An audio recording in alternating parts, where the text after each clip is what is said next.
கத்தருத்தேனும் மணி கசிவாகி உன்கடலில் தேன் அமுத உணபூரி இன்ப ரசத்தே பருகி பலகாலும் எந்த உயிர்க்கு ஆதரவுற்றருள்வாயே தம்பிதனக்காக வளர்த்து அணைவோனே தந்தை வளத்தால் அருள் கை கனியோனே அன்பர் தமக்கான நிலை பொருளோனே ஐந்து கரத்தானை முக பெருமாளே ஐந்து கரத்து ஆனை முக பெருமாளே.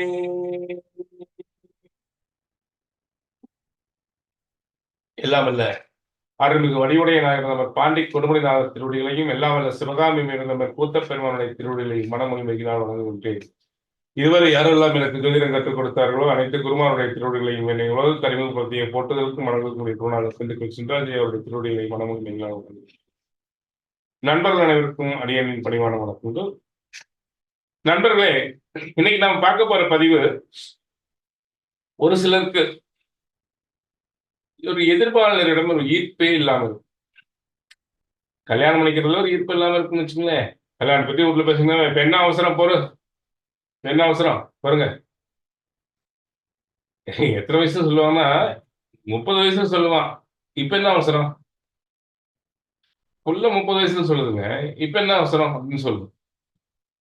அப்ப என்ன 40 வயசுல பண்றதா, இல்ல 60ல ஸ்ட்ரைட்டா 60ஆம் கல்யாணத்துக்கு போயிடுறதா.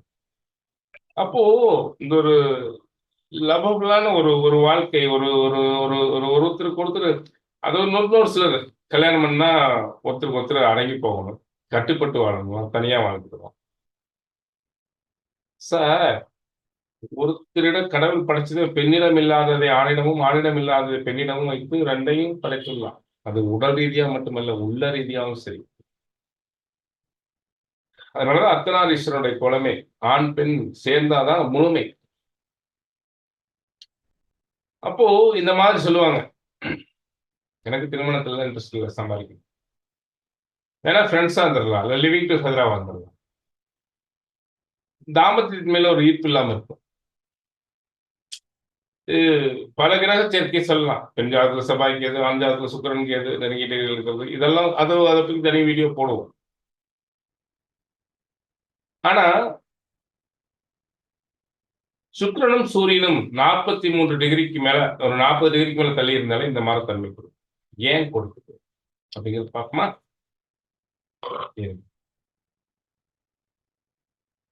சரி,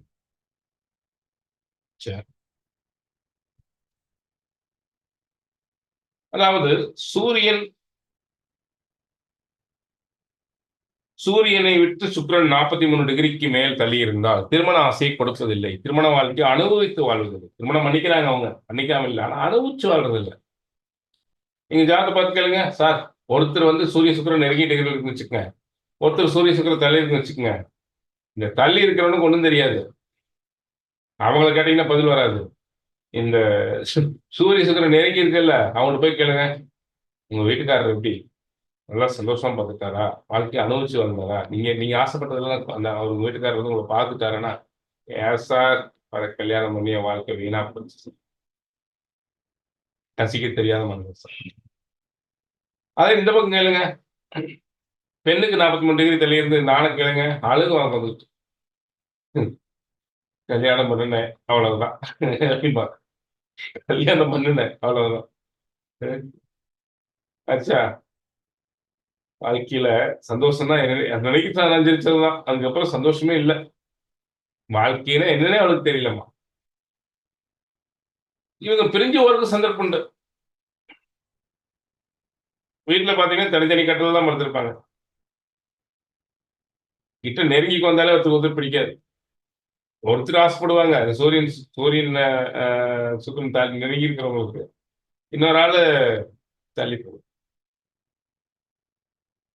நான் சுக்கிரன என்ன சொன்னேன்? போன வீடியோல சொல்லியிருப்பேனே. மமகாரம் மமகாரம் அப்படின்னா, இவள் என்னுடையவள், இவன் என்னுடையவன், இவன் எனக்கு சொந்தமானவன், இவன் என்னவன், இவனை நான் தான் பார்த்துக்கணும். இவள் என்னவள், இவளை நான் தான் பார்த்துக்கணும். அப்படிங்கிற ஒரு மமகாரத்தை கொடுப்பதே சூரியன் சுக்கிரன் சேர்ந்து இருக்கிறதுதான். நெருங்கிய டிகிரியில் எப்பவுமே அதனாலதான் இந்த சூரியனை விட்டு சுக்கிரன் தள்ளி போகாம அப்படியே கூடவே வருவார் டிராவல் பண்ணுவார். அது இயற்கை. சூரியன் முக்கூட்டு கிரகம்னு சொல்லுவோம். சூரியன், சுக்கிரன், புதன். இந்த மூணு ஒன்னை விட்டு ஒண்ணு பிரியாது. ஒண்ணு பதிவுகளும் புத்தியும் உள்ள கருவி புதன். சுக்கிரன் என்பது மமகாரம், ஆசை, காமம், மாயை, மயக்கம். மாயை எப்பவுமே இந்த ஆன்மா கூடவே டிராவல் பண்ணுது. ஒண்ணும் இல்லதான். ஒரு நாள் எல்லாரையும் விட்டு ஒரு பிரியத்தான் போறோம். ஆனால் இந்த மாயை தான் ஆன்மாவுக்கு தெளிவு கொடுக்கின்ற விளக்கு என்று சித்தாந்தத்தில் சொல்லப்படுகின்றது.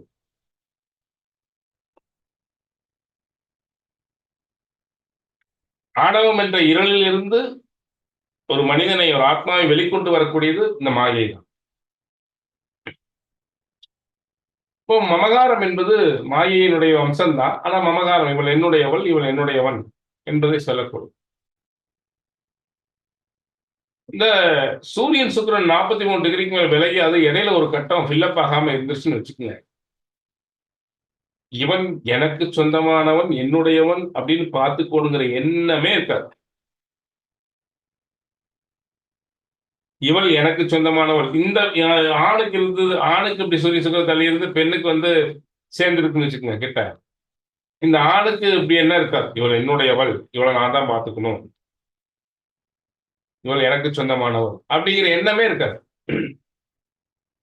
துளிகோடு இருக்காது. அப்புறம் என்ன பண்றது?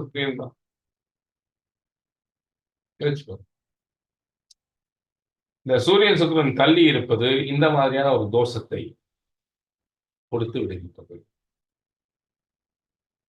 ஏன்?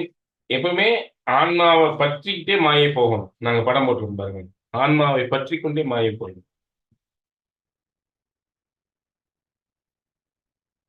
இதுதான் இந்த சூரியனுடைய இடம் தான். இந்த சுக்கிரன் இங்க நின்றுதான் ஆத்ம ஜலத்தை சுரக்கின்றார். சுக்லமும் சுரோனிதமும் சுரக்கின்ற இடம் சிம்மம். சுக்கிரன் தான் அந்த மாயையை காட்டி அந்த வேலையை செய்யறார், மயக்கத்தை கொடுக்கும். இப்போ இங்க எல்லாமே தலங்களா மாறி போயிடும். சூரிய சுக்கிரன் தள்ளி வைக்கும். வாழ்க்கையில் அனுபவிக்க வேண்டிய சந்தோஷங்களை, ரிலாக்ஸ், ஒரு ஒரு ஒரு ஒரு ஒரு ஒரு அன்பை, ஒரு அனுபவிக்க வேண்டிய சிறு சிறு சந்தோஷங்களை கூட ஒருவர் ஒருவருக்கு கொடுப்பதில்லை. இதுதான் உண்மை.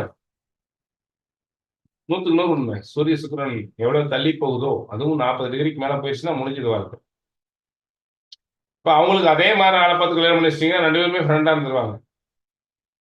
ஹாய், ஹாய், நான் வேலைக்கு போயிட்டு வரேன், நீ வேலைக்கு போயிட்டு வா, ஹாய், இந்த சாப்பாடு எக்ஸ்ட்ரா சாப்பிட்டுக்கோ, அவ்வளவுதான். ஒரு டாட்டா காமிச்சிட்டு வாழ்ந்துட்டு வந்துருவாங்க. இவர்கள் குழந்தை கூட ஒரு விஷயம் பிறந்து வேற கிரகங்கள் பிறந்திருக்கலாம். ஆனா இருந்தாலும் ஒரு தள்ளிதான் இருப்பாங்க. ஆனா ஒருத்தருக்கு நெருங்கி இருந்து ஒருத்தருக்கு தள்ளி இருந்து நான் முடிஞ்சது லைஃப். ஏன் இது ஏற்படுது? அப்போ எல்லாரும் மனசு தானே சார், இது என்ன சார் கிரகத்தை வச்சு இது பண்றீங்க? அப்படின்னு நீங்க கேட்கலாம். இங்க பாருங்க. இது ஒரு உதாரண ஜாதகம். இந்த உதாரண ஜாதகத்துல சூரிய சுக்கிரன் பார்த்தீங்கன்னா தள்ளி இருக்கும். சூரியனும் சுக்கிரனும் தள்ளி இருக்கு. சுக்கிரன் மகரத்துல இருப்பாரு. சூரியன் எங்க இருக்காரு? மீனத்தில் இருப்பார். மீனத்துல சூரியன் இருக்கிறது மட்டுமில்ல, இடையில கேதுங்கிற ஒரு பலமான கிரகம் இருக்கும். சுக்கிரன் நீ டச் பண்ண முடியாதுயா. நீ ஆத்மாவை டச் பண்ண முடியாது அப்படிங்கிற அளவுக்கு கேது நிற்கும். அது இடையில ஒரு கிரகம் இல்லாதத கூட பரவாயில்ல. இடையில ஒரு கிரகம் கேது வேற நிற்கும் பலமா. கேதுவே எதையும் ஒண்ணு டச் பண்ண முடியாது, தடை செய்கின்ற கிரகம். இது ஒரு பெண் ஜாதகனால செவ்வாய் வேற. செவ்வாயும் கேது சேர்ந்துருச்சு. அப்புறம் இது என்ன செய்யணும்? இதுதான் பிரச்சனைக்குரிய அமைப்பு. இப்படி இருக்கும்பொழுது என்ன ஆகும்னு கேட்டீங்கன்னா, நம்முடைய உடம்புல, நம்முடைய மூளையில இந்த இடத்துக்கு இந்த இடம் இருக்கு. இந்த இடத்துல அதாவது இந்த மூளையில ஒரு பகுதியில இந்த மாதிரியான ஒரு பகுதி இருக்கு. அந்த பகுதியில இதுதான் ஆண், பெண் இருவருக்கும் ஆசையை தூண்டும், எதிர்பாலினரிடம் ஆசையை தூண்டும் இடம். இதுல ஒரு திரவம் சுரக்கும். இதுதான் ஆசையை தூண்டும் இடம். நம்முடைய மூளைக்குள்ள இந்த மாதிரி ஒரு பகுதி இருக்கு. இப்படி இருக்கும் பொழுது என்ன ஆயிருக்குன்னு கேட்டீங்கன்னா, அப்படிப்பட்ட ஜாதகங்களுக்கு இதுல ஒரு திரை போன்ற அமைப்பும் இடையில கிரகங்கள் இருக்கும் பொழுது, இல்ல அது ஒண்ணும் பண்ண முடியாது. அதான் விதி. மூளையை பிரிச்சுலாம் ஆபரேஷன் பண்ண முடியாது. அல்லது அந்த இரு பகுதிக்கிடையே உள்ள தூர அளவு அதிகம் இருப்பதாக சொல்லப்படுகின்றது. இது நான் ஒரு மருத்துவர நம்முடைய மாமா ஒரு மருத்துவர். அந்த மாதிரி இல்ல ஜாதகங்கள் டெத் ஆனதுக்கு அப்புறம் அவங்க போஸ்ட்மார்ட்டம் ரிப்போர்ட்ல அத சொல்லி, இத ஆராய்ச்சி மூலம் அது அப்படி இருக்கா அப்படிங்கிறத கண்கூட கேட்டது. இங்க போய் சொல்லையில, இதெல்லாம் அப்படிலாம் இருக்குமா? முழுசா விடு அப்படின்னாங்க. இல்ல எனக்கு நீங்க வந்து ஒரு ஆராய்ச்சிக்காக எனக்கு சொல்லணும். அப்படிங்கிறத கேட்டு அதே மாதிரி அமைப்பு இருக்குதுன்னு சொன்னது. இத நான் ஒரு நூல்ல படிச்சேன். படிச்சுட்டு மூளையில ஒரு பகுதியில இப்படி இருக்குன்ட்டு. அத வந்து மெய்ப்பிக்கிறதுக்காக நான் அவரிடத்துல சொன்னேன். அப்போ இந்த சூரிய சுக்கிரன் தள்ளி இருக்கிறது அப்படிங்கிறது ஒரு குடும்ப வாழ்க்கையில் ஒரு ஒரு அட்டாச்மெண்டான ஒரு வாழ்க்கை இல்லை. ஒருவர் இங்க படுத்து தூங்கணும், ஒருவர் அங்கதான் படுத்து தூங்குவாங்க. ஒரே இதுல ஒருவர் விருப்பப்படலாம். நான் விருப்பப்படுறவன் தான் பாவம். இவங்களுக்கு எந்த ஒரு ஃபீலும் தெரியாது. நாம இப்படி இருக்கிறோங்கிறதே இவங்களுக்கு தெரியாது. அப்படிங்கிறத நீங்க புரிஞ்சுக்கணும். இந்த சூரிய சுக்கிரன் தள்ளி இருப்பது மட்டுமல்ல, சூரிய சுக்கிரன் தள்ளி இருக்கும் பொழுது, அந்த சூரிய சுக்கிரனுக்கு இடையில் ஒரு கிரகம் இருந்தது அப்படின்னாலும், கடுமையான ஒரு தோஷத்தை கொடுத்துருது. சூரிய சுக்கிரன் தள்ளி இருக்கும்போது ஒரு கடுமையான தோஷத்தை அது குடுக்குது. அதுக்கிடையில ஒரு கிரகம் நின்றுச்சுன்னா, இன்னும் கடுமையான தோஷத்தை குடுத்துருது. அப்படிங்கிறத நீங்க புரிஞ்சுக்கணும். இவங்களுக்கு இதே மாரி சூரிய சுக்கிரன் 43 டிகிரிக்கு மேல தள்ளி இருக்கிற ஜாதகமா இருந்தா ஒத்து வரும். திருமணத்தை பொறுத்து பார்க்கும்பொழுது கவனம் தேவை என்பதை புரிந்து கொண்டு, இவங்களுக்கு திருமணம் வேண்டுமா? இல்ல அப்படியே வாழ்ந்துடுறாங்களா? அப்படிங்கிறதை புரிஞ்சுட்டு நீங்க முடிவு பண்ணுங்க அப்படிங்கிறத சொல்லிடுறேன். மீண்டும் ஒரு பதிவில் உங்களை சந்திக்கும் வரை உங்களிடமிருந்து விடைபெறுவது பாண்டிய குடும்பம் ஆஸ்ட்ரோ சதீஷ்குமார். நன்றி, வணக்கம். மண்ணில் நல்ல வண்ணம் வாழலாம், வைகியல் இன்னில் நல்கதிக்கு ஆதுமோர் குறைவில்லாமல் அனைவரும் சிறப்புடன் வாழ வேண்டும் என்று எல்லாம் வல்ல இறைவனை பிரார்த்தனை செய்து கொண்டு நிறைவு செய்கின்றேன். நன்றி.